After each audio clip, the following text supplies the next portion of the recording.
friends, Rebecca here, the Dragon Librarian from Farmington Community Library. And Ling and I are here today to talk to you about a couple books that we're super excited about. We just recently read them and I can't wait to talk about them with you. So we're in February now. We got a brand new month started, right? Which is super exciting. And February is also exciting because there's just a lot of different stuff going on in February, right? We've got Valentine's Day, we've got Black History Month, you've got a lot of different stuff. So we're going to try to hit some of those points this month with our videos. We're going to focus the next couple weeks, so this week and next week, on romance books or love stories because Valentine's Day is coming up, right? So we want to talk about some love stories. Even if Valentine's Day is not your thing, if you don't really care about it or you're not interested in it, and that's totally okay. You don't, I think, have to really like Valentine's Day to enjoy love stories or romances. I mean, Valentine's Day, I could take it or leave it. It's nice, but it's not, you know, my favorite thing in the world, but I do really like a great love story. I love romance books.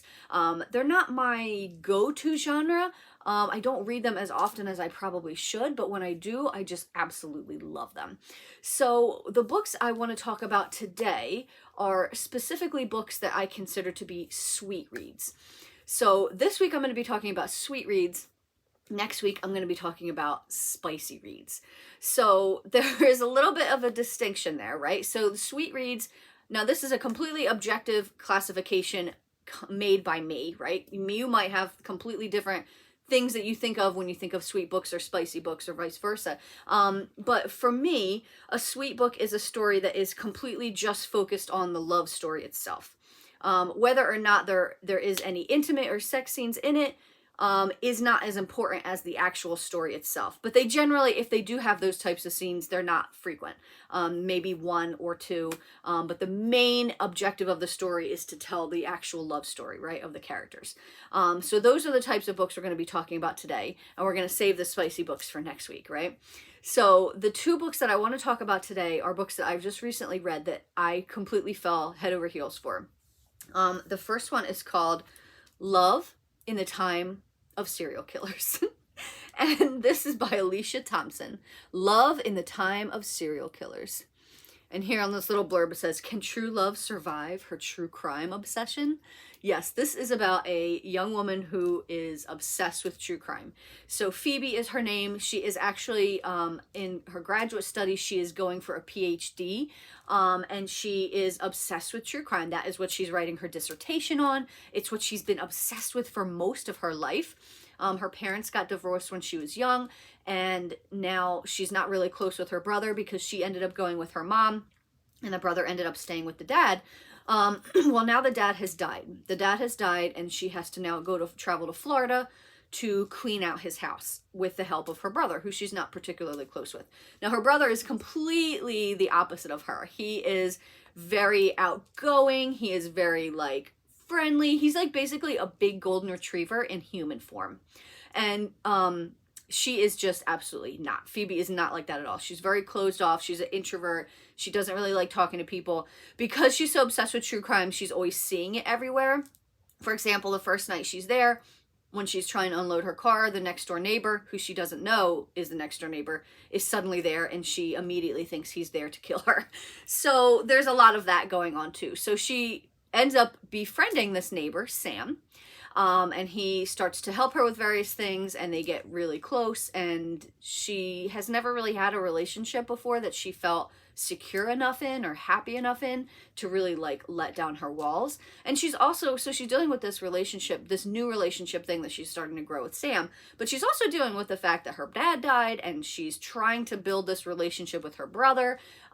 There's a lot going on. Phoebe's dealing with a lot. On top of that, trying to figure out how she's going to finish her dissertation.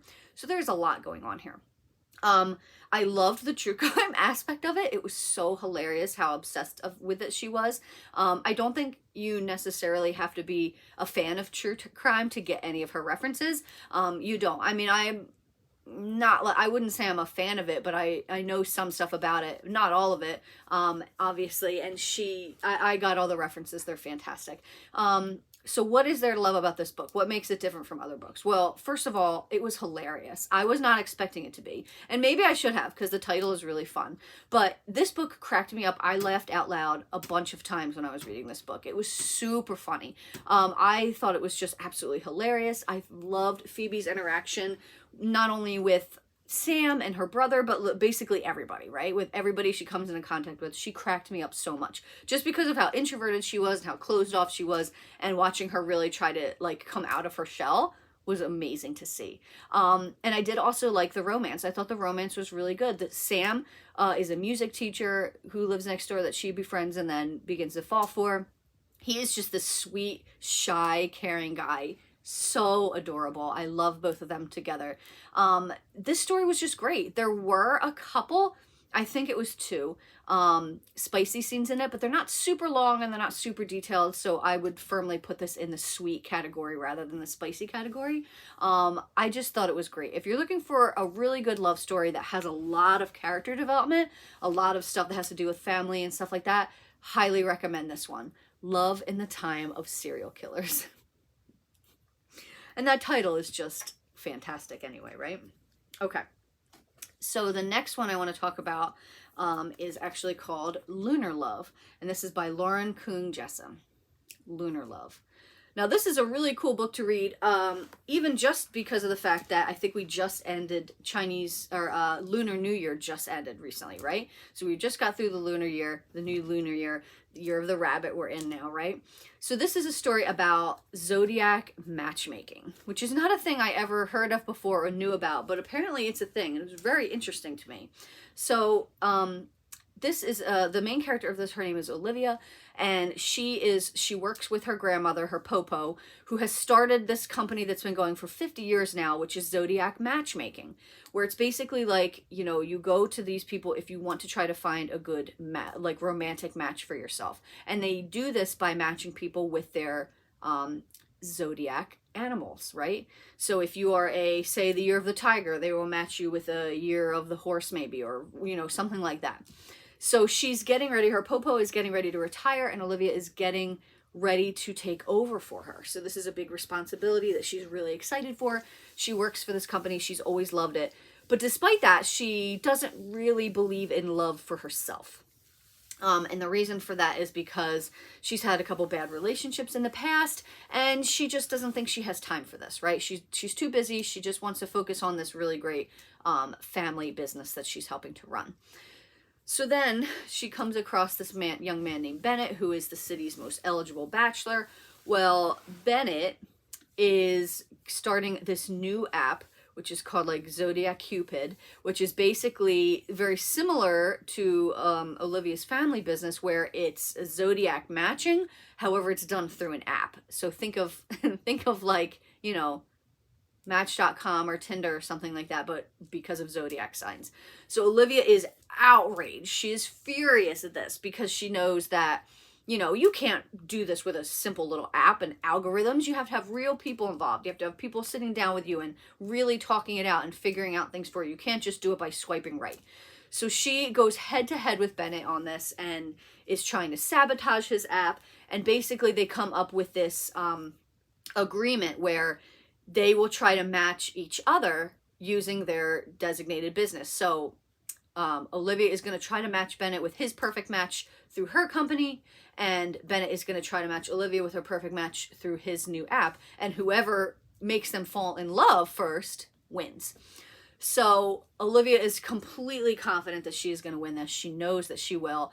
But the more time she ends up spending with Bennett, the more she actually starts to fall for him, and the more he starts to fall for her.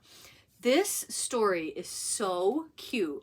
It is absolutely adorable. There is no spice in it whatsoever. So if you don't want to read anything that has any kind of, you know, sexy times in it, this is a good book for you to do, to go with, because it's just so cute. It's so cute.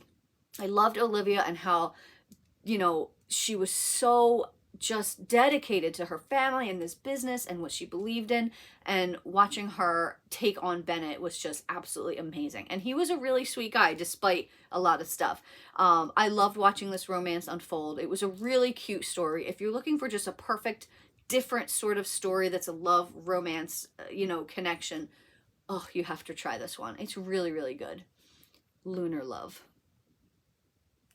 Well, that's what we've got for you guys today. I hope that these books sound really fun and interesting and sweet. And if so, please feel free to come check them out from Farmington Community Library. And thank you so much for watching, friends, and have a wonderful rest of the day.